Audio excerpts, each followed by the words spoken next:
Halo, assalamualaikum warahmatullahi wabarakatuh. Selamat datang di channel Rider Maxim, di channel yang ngebahas seputar Maxim driver dan juga Maxim penumpang. Oke teman-teman, di video kali ini saya mau ngebahas tentang tipu-tipu ya di Maxim. Jadi di sini ceritanya ada yang tertipu, termasuk kemarin saya juga pernah kena tipu ya sama orderan Maxim ini. Jadi saya mau bahas bagaimana ciri-ciri dari orderan fiktif Maxim ini teman-teman, biar bisa mencegah ya terjadinya penipuan. Ya meskipun peluang penipuan itu tetap besar ya, karena banyak driver yang baru, bahkan saya pun kemarin yang sudah lama ya ketipu juga gitu. Nah, ini ceritanya dari @Rolly Pasmada ya. Dia bilang seperti ini, Bang Rolly ya. Kemarin saya kena tipu nalangin madu 170k karena saya terlalu bersemangat jadi kena deh. Nah, ini ya. Nah, jadi di sini nalangin madu ya. Saya sebenarnya belum tahu apa namanya? Cerita realnya seperti apa, informasi realnya seperti apa. Cuman yang jelas ada poin-poinnya yang perlu diwaspadai ya sama kita. Dan emang di food and shop ini kalau talangan-talangan yang besar sebaiknya dihindari teman-teman ya. Kalau emang kita ragu dan kita nggak mau ngambil gitu kan, nggak usah. Tapi kalau kita mengambil resiko ya, ya silakan aja kayak gitu kan. Nah, jadi saya akan buka terlebih dahulu aplikasi Maxim Driver atau Tax Drivernya, dan saya akan bahas ya ciri-ciri orderan penipuan di Maxim. Nah, ini karena masih agak lama ya, jadi emang ini antara gangguan jaringan dan juga gangguan dari aplikasinya ya. Karena kemarin di tempat saya itu ada kendala di bagian listriknya teman-teman ya. Jadinya agak mengganggu persinyalan kayak gitu.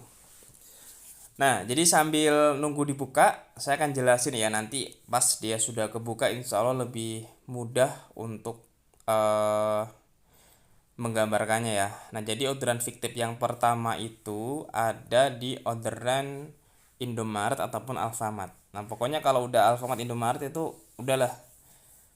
Ada sih sebenarnya yang dia itu real ya. Kayak misalkan dia itu beli petisan di depan Alfamart, itu insya Allah dia real dia.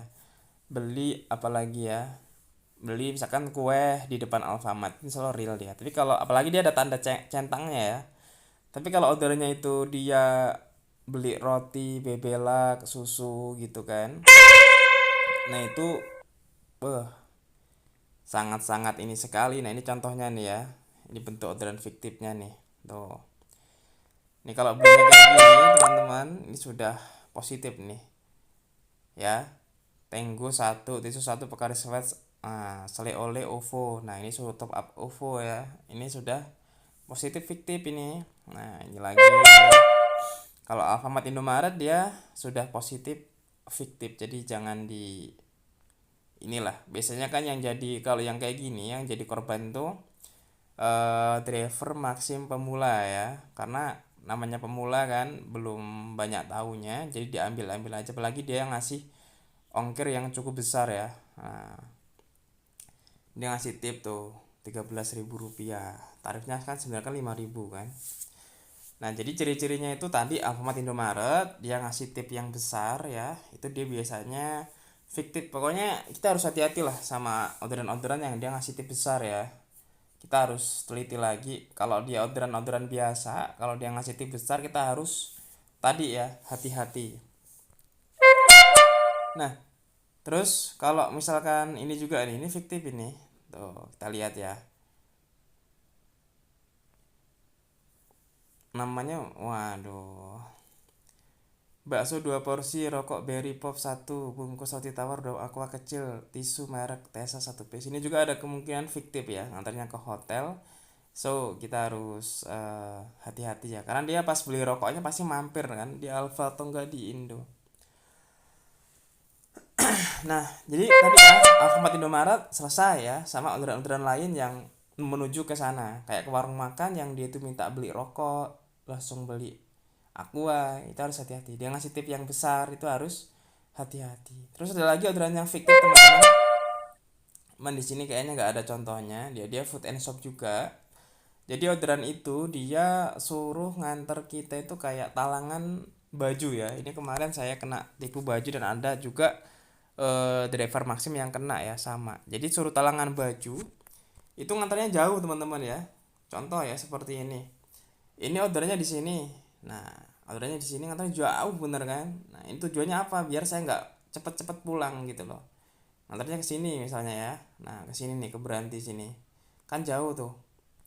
Nah, nanti ya kan orangnya itu sistemnya dia itu beli bajunya itu kayak di sebuah toko gitu.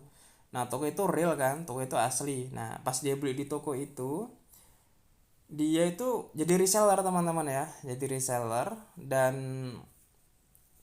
nanti dia bilang mau dijual lagi ke pihak ketiga gitu loh. Misalkan modal dia itu 50.000 ya kan, dia jual ke sini itu 150.000 gitu loh. Harusnya toko ini ngerti harusnya ya, tapi kan namanya jual beli itu kan sah-sah aja kan, kita modal 50 dijual 150.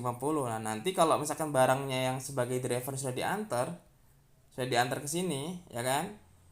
Nah, nanti dia minta orang yang di toko itu untuk transfer keuntungan sebesar 100.000 kan, berarti kan dikirim ke orang yang order. Nah, dia modusnya teman-teman biasanya si driver ini suruh kirim foto gitu loh. Jadi sebelum berangkat tolong dong kirimin fotonya gitu kan. Nah, kirimin foto, saya mau mastiin itu bener nggak orderannya gitu kan. Nah, nanti setelah dikirim foto kan saya berangkat nih. Saya berangkatnya agak lama ya kan. Nah, nanti sekitar setengah jam si orang yang di sini emang nggak ada, dia fiktif dia. Ngantarnya ke perumahan atau kemana gitu kan, fiktif. Nah, dia bilang kalau barangnya sudah sampai. Padahal di sini dia itu ngerjain si drivernya. Dia bilang oh ya nanti tunggu gitu kan. Nah, padahal dia ngerjain drivernya tuh. Nah, terus dia ngirim fotonya teman-teman ya, ngirim fotonya ke toko yang di sini tadi yang dia order, ya kan? Nah, setelah dia kirim, dia bilang, "Bu, apa Mbak, apa Pak, ini sudah di saya barangnya sudah sudah dibayar. Jadi silakan transfer keuntungannya." gitu. Jadi dia model penipuannya itu gitu, bilang seolah-olah foto yang dikirim driver tadi itu adalah sudah sampai sama si customer, sehingganya dia minta keuntungan untuk segera ditransfer. Nah, gitu teman-teman. Nanti kalau dia sudah transfer ya sudah, ya yang rugi di sini antara tokonya sama drivernya. Kalau tokonya nggak mau balik, karena nanti kan pasti kan drivernya balik lagi ke sini kan ke tokonya, dia yang mau nggak mau kan ada kemungkinan tokonya yang dirugiin gitu loh, kalau nggak drivernya, kalau tokonya nggak mau gitu. Jadi kita harus lebih hati-hati lagi. Nah, itu aja teman-teman yang bisa di share di video kali ini, semoga bermanfaat. Sampai bertemu lagi di video selanjutnya dan wassalamualaikum warahmatullahi wabarakatuh.